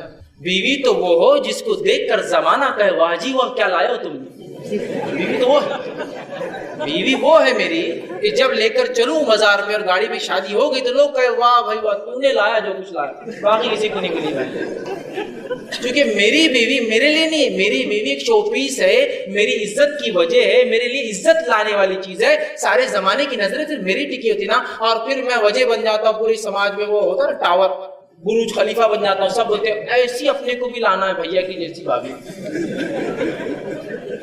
یہ تو حالت ہے ہماری. اور یہ میں بے دین لوگوں کی بات نہیں کر رہا ہوں، پھر میں اپنے پوائنٹ پر آ رہا ہوں. یہ تو وہ لوگ ہیں جو دیندار بتا رہے ہیں. بے دین لوگوں کو تو چھوڑ دیجیے، ہم تو ان کو کاؤنٹ ہی نہیں کر رہے بیچاروں. انہوں نے تو کوئی دعویٰ بھی نہیں کیا دینداری کا. چلیے چھوڑو، یہ معاملہ تو ہمارے دیندار لوگوں کا ہے جو فلاں فلاں مسلکوں سے، جماعتوں سے اور تنظیم سے جڑے. ان کی خواہشات ختم نہیں ہو رہی اب تک. میں لڑکی بتا رہے ایک صاحب کو لڑکی بتا رہے تھک گئے. بولے یار تھک گئے لڑکیاں بتا. وہ آ کے مجھے بولے بچہ شادی کو تیار نہیں ہو رہا فیض بھائی، یہ سن رہا نہیں، اس کو 100 لڑکیاں بتا دی. میں نے کہا اب تک کوئی بے پردہ لڑکی بتائے؟ بولے نہیں، والا وہ بتا دو. ارے نہیں، بولے اپنا بچہ جماعت میں جاتا، یہ کرتا وہ کرتا، فلاں تنظیم سے جڑا، ادھر جا رہا ادھر جا رہا، یہ سیکھتا ہو. میں نے کہا بتاؤ تو صحیح ایک بے پردہ بتا. پہلی پیش کہتے یس.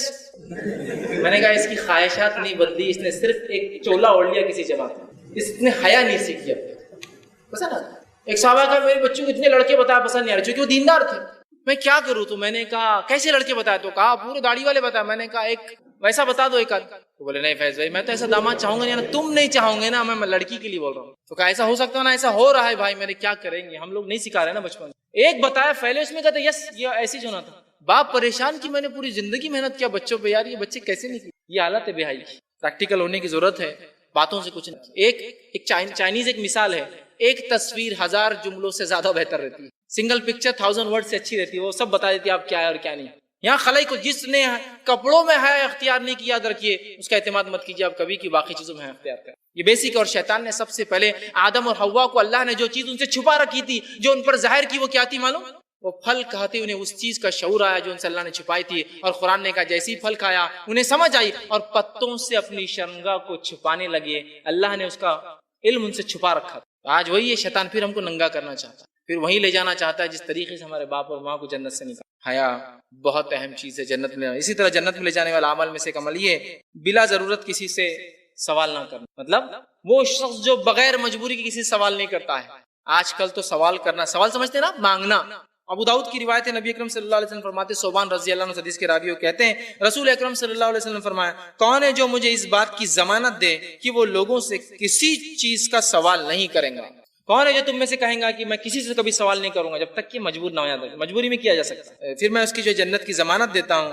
تو صوبان رضی اللہ عنہ کہتے ہیں کہ میں نے کہا کہ اللہ کے رسول میں ضمانت دیتا ہوں کہ میں زندگی میں کسی سے نہیں کروں گا. اور پھر راوی کہتے دیکھا گیا انہوں نے کبھی زندگی میں کسی سے سوال نہیں. حسن فرما رہے کون ہے اس کی ضمانت میں لیتا ہوں جو یہ مجھ کو وعدہ کرے کہ وہ زندگی میں سوال نہیں کریں گا، مانگیں گا نہیں کچھ. وہ کہتے ہیں میں نے وعدہ کیا اللہ کا میں مانگوں گا، اور انہوں نے کبھی زندگی میں بلا وجہ. آج بلا وجہ مانگنا تو ہمارا کیا حال ہو گیا؟ ارے بلا وجہ مانگنا دور، ہم تو امید کر بیٹھے میرے بھائی نے کچھ دینا چاہیے نا. ارے وہ دینا چاہیے، اللہ کے راہ میں خرچ کرنے کا اجر ہے، نہیں دیتا ہے تو چھوڑیے آپ. ہاں مجبوریاں الگ چیزیں، بالکل مجبوری میں انسان، لیکن آج مانگنا ایک طریقہ بن چکا. اللہ نے اتنا دیا تو ہم کو دینا چاہیے. ارے چھوڑیے، اللہ نے ان کو دیا، اللہ نے ان کو توفیق نہیں دی، چھوڑیے نا.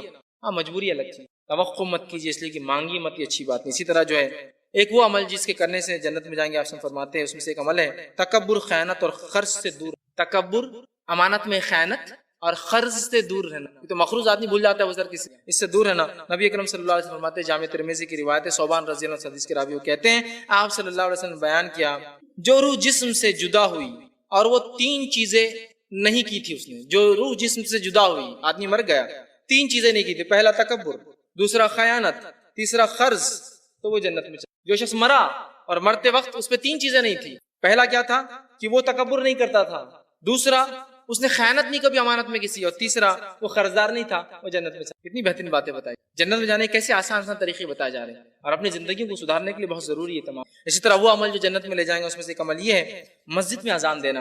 ابن ماجہ کی روایت ہے، عبداللہ بن عمر رضی اللہ عنہ اس کے راوی وہ کہتے ہیں آپ صلی اللہ علیہ وسلم فرمایا جس شخص نے مسجد میں 12 سال اذان دی تو وہ شخص آپ فرماتے ہیں اللہ نے اس کے لیے جنت واجب کر۔ مؤذن ہوتے ہیں نا مسجد میں، مؤذنی کو آسان مت سمجھیے، بڑا اہم کام کر رہے ہیں آپ، لوگوں کو بلاتے ہیں، آنے والوں کا ثواب بھی مؤذن پہ، اس کے بولنے پہ لوگ آتے ہیں مسجد۔ 12 سال جس نے مؤذن، وہ شخص جو ہے جنت اس کو اللہ نے۔ اسی طرح جو ہے وہ عمل جو جنت میں لے جائیں گے اس میں سے ایک عمل یہ ہے، آپ نے فرماتے ہیں ابن حمان کی روایت ہے عورت کا احکام اسلام کی پابندی کرنا یہ جنت میں جانے کی وجہ ہے۔ ابو ہریرہ رضی اللہ عنہ حدیث کے راوی فرماتے ہیں نبی اکرم صلی اللہ علیہ وسلم فرمایا کہا جو عورت 5 نمازیں پڑھے، رمضان کے روزے رکھے، اپنی شرمگاہ کی حفاظت کرے، شوہر کی اطاعت کرے، اسے کہا جائے گا جنت میں سے جس دروازے میں جانا ہے چلی جائے، 8 کے 8 میں سے۔ کتنا آسان ہے جنت میں جانا عورتوں کے لیے مردوں کے مقابلے میں۔ نماز قائم کرے، روزہ رکھے، شرمگاہ کی حفاظت کرے اور شوہر کی اطاعت گزار بن جائے۔ 3 باتیں تو الحمدللہ بہت ساری عورتیں کرتی ہیں، لیکن اگر کوئی نماز ہی نہ پڑھے، روزہ نہ رکھے تو پھر تو بڑا مشکل والا معاملہ۔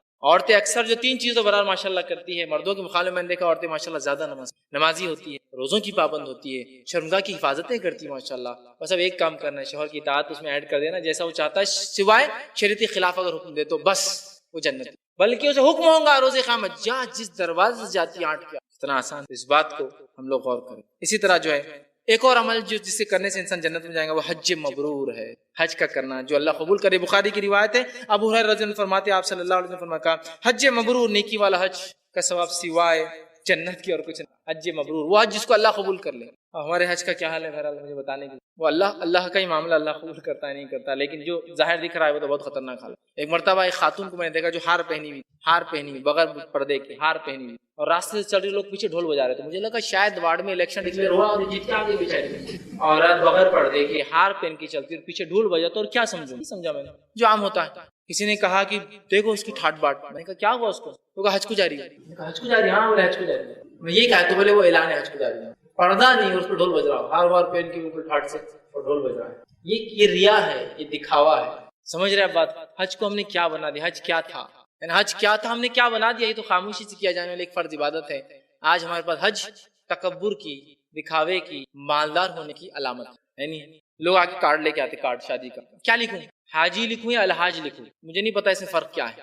میں ایک دن پوچھا کیا فرق رہتا؟ تو بولے حاجی بولے جس نے ایک بار کیا، اور الحاج بولتے ایک سے زیادہ کیا۔ ماشاءاللہ، تو پھر آپ لکھنا شروع کیجیے، بولا توحیدی، نمازی، زکاتی، حاجی، صدقاتی، خیراتی۔ بولے یہ کیا؟ مطلب یہ سب کرتے نا تو پورا لکھو نا، خالی حاجی سے کیا ہونے والا ہے؟ کمپلیٹ لکھو، پھر ہم کیا کیا کرتے، پوری نیکیاں لکھ کے دے اس کو ہمارے ساتھ کہ ہم یہ کرتے، اور میں پورا اکاؤنٹ دیتا آپ کو میں کیا کیا نہیں ہو، وہ سب لکھو، تہجدی سب لکھو اس کے اندر، حسن سلوکی مطلب اچھے سلوک کرتا لوگوں کے ساتھ اور فلاں سب لکھو۔ نہیں مطلب کیا لگا ہم نے حج۔ ایک صاحب بولنے لگے مجھے کہ مجھے فیصلے بہت شرم آ رہی۔ میں نے کہا کیا کر لی، کیا میں کیوں شرم آ رہی؟ بولے چچاؤں نے حج کر لیے، تائیں نے حج کر لیا، اب تک ہمارے ابا نہیں، ہم کو شرم آ رہی۔ شرم کی کیا بات ہے بننے کی؟ اور ان کے ابا کو بیچاروں کو نہ عقل ہے نہ سمجھ میں آ رہا، اٹھا کے حج کو بھیج دی۔ نہیں بولے ناک کٹ جا رہی، بولے تائیں نے کر لی، چچاؤں نے کر لی، ہمارا ابا نہیں۔ مطلب گویا اگر وہ گئے تو اپنے کو جانا بھی ضروری ہے۔ بیوی شوہر سے بولتی دیکھو جیٹ نے بھی حج کر لی، دیور بھی کر لیا، اپن کب جائیں گے؟ ارے اللہ کے لیے حج کو جانا ہے، جیٹ اور دیور کی وجہ سے نہیں جانا ہے، جیٹھانی اور دیورانی حج کی وجہ نہیں ہے، اللہ کے لیے نہیں۔ اپن نے سب کی دعوتیں کھا لی، اپنے کو حج اب ضروری ہو گیا نا۔ ارے حج پیسے ہونے پر فرض ہوتا ہے، دعوت کھانے پر نہیں ہوتا ہے۔ اگر پیسے تو جا کے آؤ، نہیں وہ دعوتیں کھا لی تو حج ضرور۔ حالت یہ حج مبرور، اخلاص کے ساتھ کیا حج اللہ قبول کر ایکسپٹ کر لیتا ہے، بس وہ تو جنتی ہے۔ اسی طرح جو ہے وہ عمل جو جنت میں اس میں سے ایک عمل ہے اللہ سے ڈر کر رونا اور اس کی راہ میں پہرا دینا، حفاظت مسلم دستوں کا، مسلم فوج کا، مسلم ممالک کا، مسلم شہروں کی حفاظت۔ آپ صلی اللہ علیہ وسلم جامع ترمذی کی روایت ہے، عبداللہ ابن عباس رضی اللہ عنہ اس کے راوی کہتے ہیں رسول اکرم صلی اللہ علیہ وسلم بیان کیا اور فرمایا 2 آنکھیں جہنم کی آنکھ کبھی نہیں چھوئیں گی، 2 آنکھوں 2 آئیز ایسی ہوں گی، 2 آنکھیں جن کو جہنم کی آنکھ، آنکھوں کو نہیں چھوئیں گی، ظاہر سے جسم کو بھی نہیں، 2 آنکھیں ایسی جہنم کی آنکھ انہیں نہیں چھوئیں گی۔ ایک وہ آنکھ جو اللہ کے ڈر سے رو پڑی ہو، وہ آنکھ جو اللہ کے ڈر سے رو پڑی ہو، اور دوسرا فرمایا وہ آنکھ جو اللہ کی راہ میں جس نے پہرا دیتے ہوئے رات گزاری۔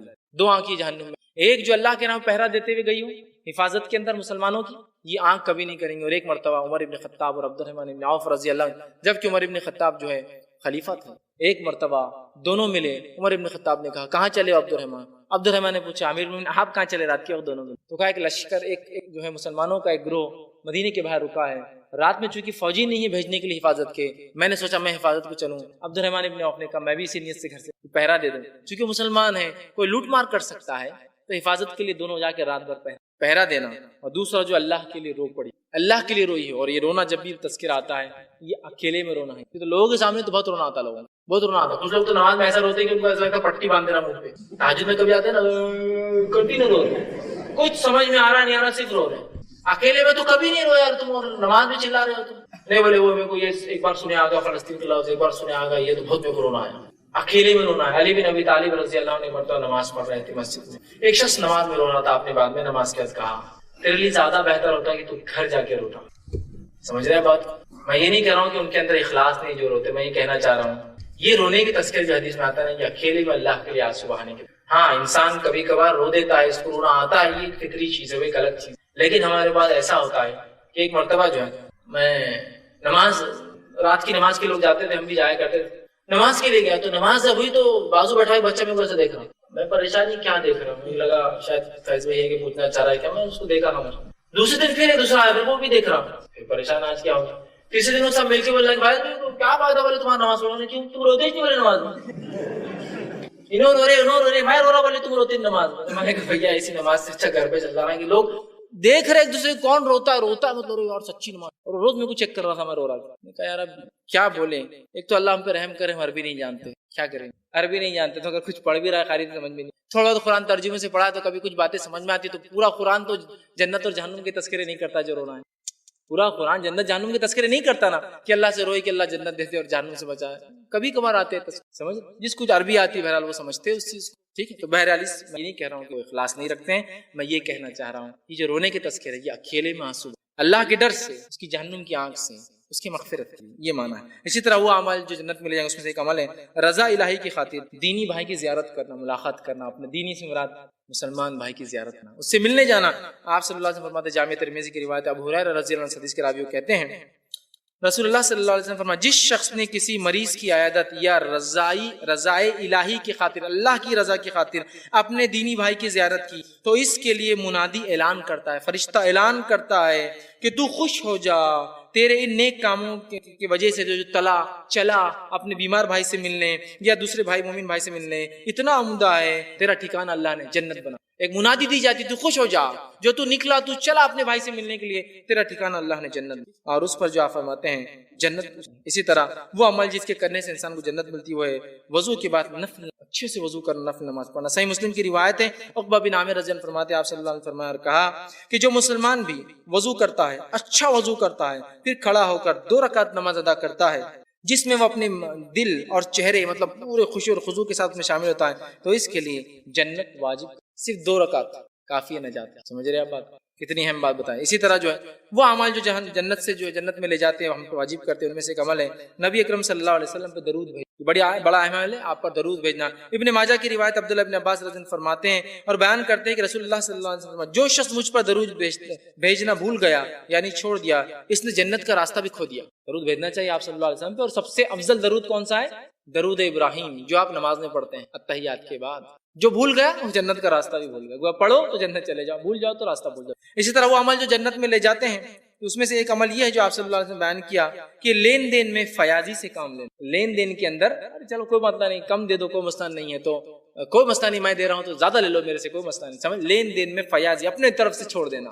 یا تو کوئی خرید رہا ہے تو معاف کر دینا، یا تو کسی سے خرید ہے تو زیادہ دے کے لے لینا. کوئی بات نہیں، چھوٹے نہیں، رکھ لو، کوئی بات نہیں، مال کو اتنے لین دین میں. آپ نے فرماتے ابن ماجہ کی روایت ہے عثمان بن عفان رضی اللہ جو ہے اس کی راوی فرماتے ہیں کہ رسول اکرم صلی اللہ علیہ وسلم فرمایا اللہ تعالیٰ نے ایک شخص کو جنت میں داخل کر دیا جو خریدتے وقت، فروخت کرتے وقت، فیصلہ کرتے وقت اور تقاضا کرتے وقت نرمی فیاضی سے پیش آتا تھا. مغفرت کر دی اللہ نے اس کو. کس آدمی کی؟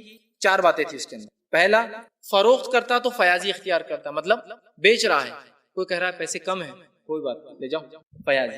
خرید رہا ہے، کوئی چیز لینے گیا ہے، وہ بول رہا ہے چھٹے نہیں یا کچھ، لے لو، کوئی مسئلہ نہیں، پیسے رکھ لو، بعد میں لوں گا، کیا ٹھیک ہے رکھ لو، کوئی مسئلہ نہیں. کون یاد رکھ پاتا تھوڑے پیسے کیوں، آپ رکھ لی، فیاضی کی.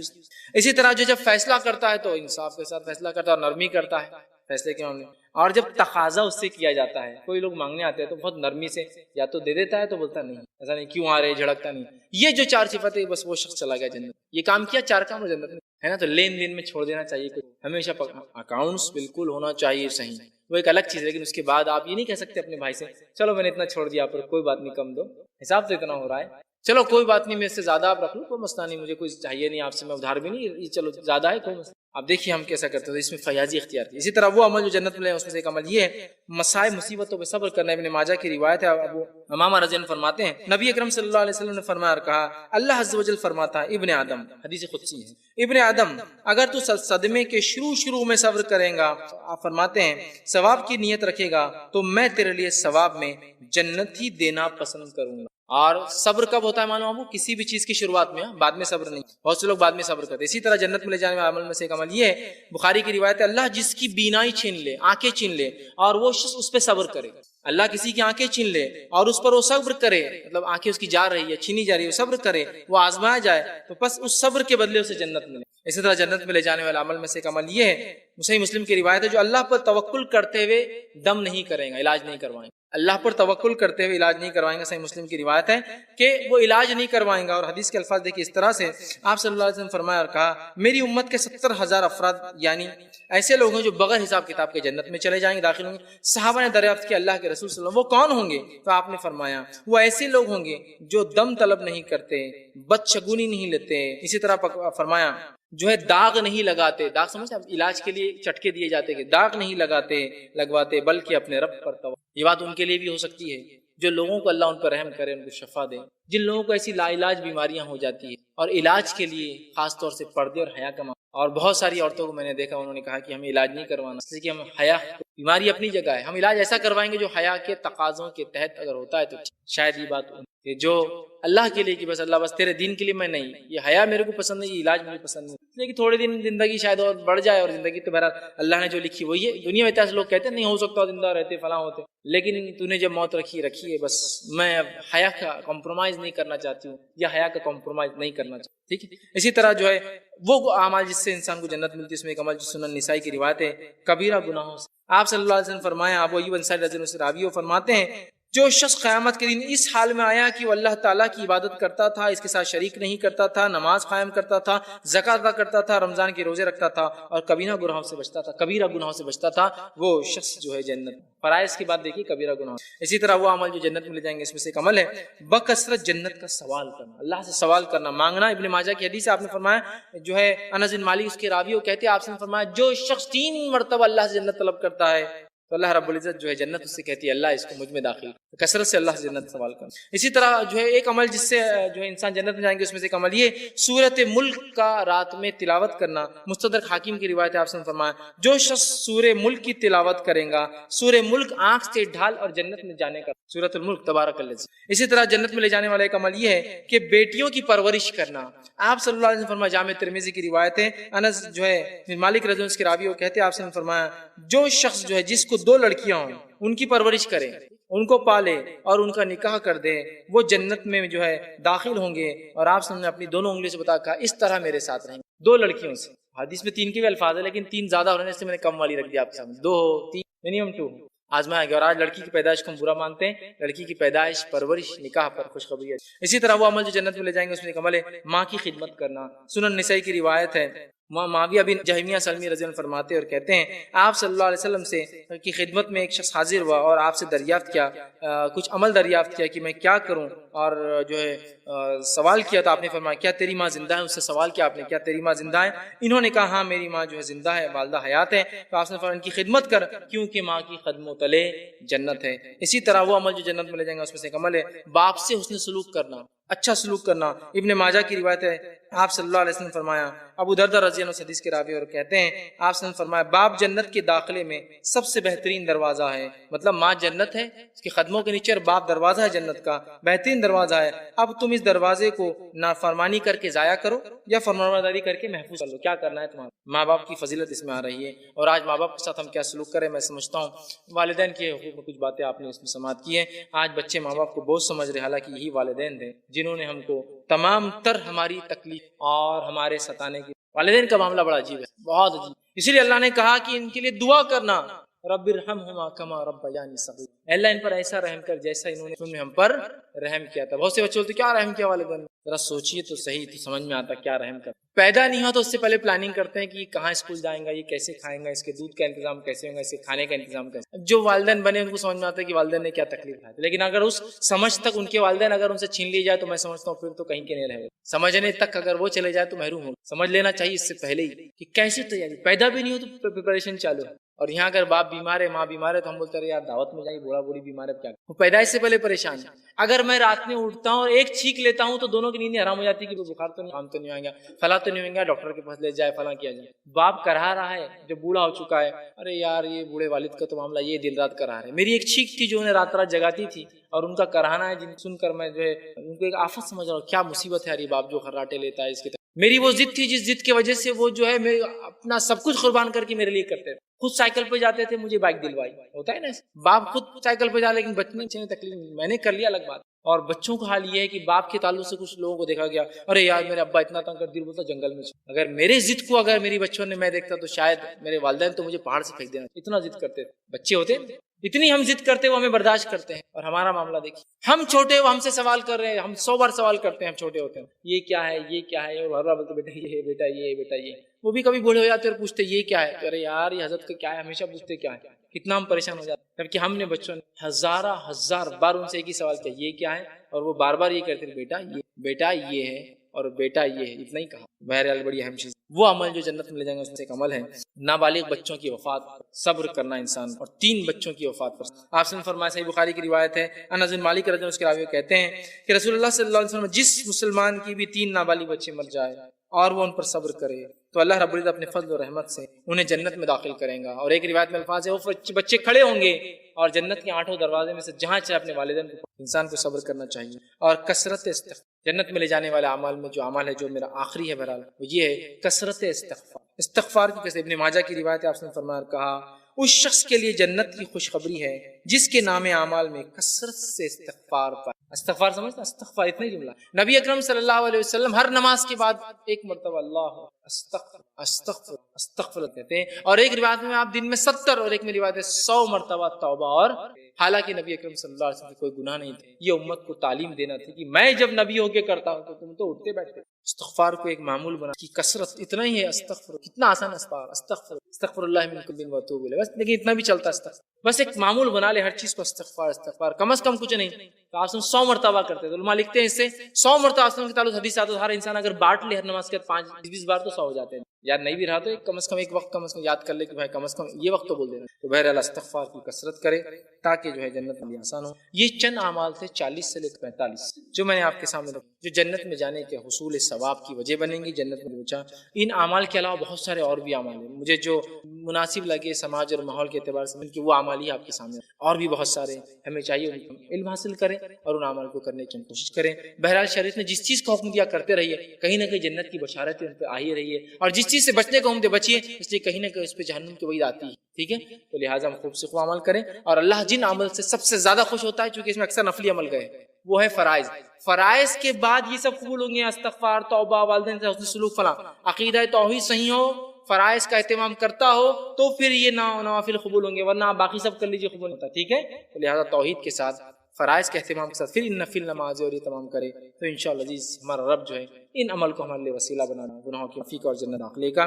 میں اپنی بات کو یہیں ختم کروں گا. اللہ رب العزت سے دعا ہے اللہ سبحانہ تعالیٰ جو کچھ کہا سنا اس پہ عمل کرنا آسان کریں. ہمارے لیے جتنے اعمال کو نہیں بتایا ان اعمال کا کرنا ہمارے لیے آسان کریں. ہمیں توفیق دے کہ ان اعمال کو ہم بڑھ چڑھ کے کریں. ہم تمام کے لیے جو ہے مغفرت تو لکھ دے, ہم تمام کے لیے جنت آسان کریں. جب تک ہمیں زندہ رکھیں اسلام اور خاتمہ ہمارا ایمان پر